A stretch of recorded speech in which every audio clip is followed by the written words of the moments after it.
గురుగారు, మరి గణపతి పుట్టినరోజుకి చవితి తిథికి ఉన్నటువంటి సంబంధం ఏంటి? చతుర్థి వరదుడిగా గణపతిని ఎందుకు వ్యవహరిస్తారు?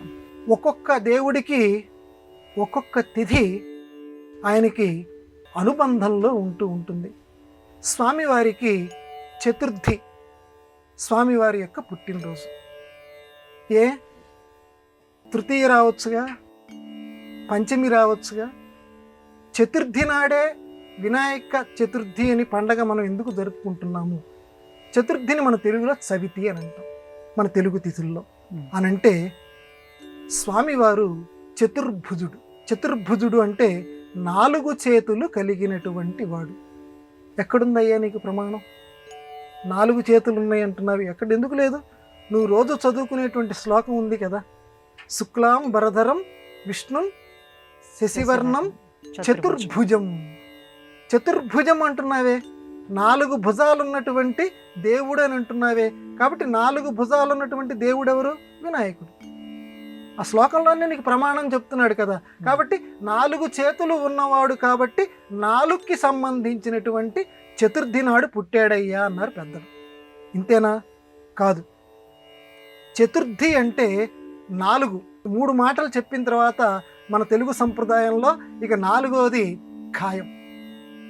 కాబట్టి వినాయకుడి పూజ చేసిన తర్వాత ఆ వినాయకుడి యొక్క స్వరూపం 4 భుజాలు కలిగినటువంటి వాడు చతుర్భుజుడు మన ఎదురుకుండా ఉన్నాడు.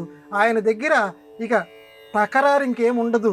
నువ్వు చెప్పిన మాటకి 3 మాటలు అయిపోయాయి, ఈ 4వ మాటను నువ్వు తప్పనిసరిగా పాటించాలి సుమా అని చెప్పటానికి ఆ మహానుభావుడు గణేష చతుర్థి, వినాయక చతుర్థి కింద ఆయన ఆవిర్భవించాడు. కాబట్టి ఆ చతుర్థి అనేది వినాయకుడికి సంబంధించి ఒక అంతర్భాగంగా మారింది. అది మనకి ప్రతీకాత్మకంగా మారుతోంది.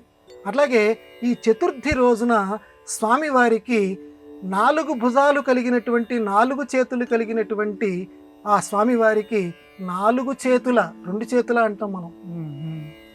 4 చేతుల అంటే భార్య భర్త, భర్త 2 చేతులు, భార్య 2 చేతులు. అంటే అప్పటిదాకా ఎడముఖం పెడముఖంగా మీరు ఉంటారేమో, కనీసం నా పూజ దగ్గరైనా మీ 4 చేతులు కలపండి. నేను చతుర్థి నాడు జన్మించాను, వినాయక చతుర్థి. ఈ రోజైనా మీరు మనస్ఫూర్తిగా పూజ చేయండి.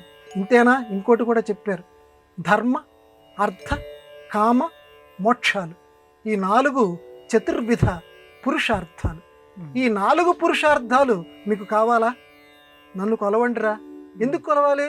చతుర్థి నాడు పుట్టానురా నేను, వినాయక చతుర్థి నాడు.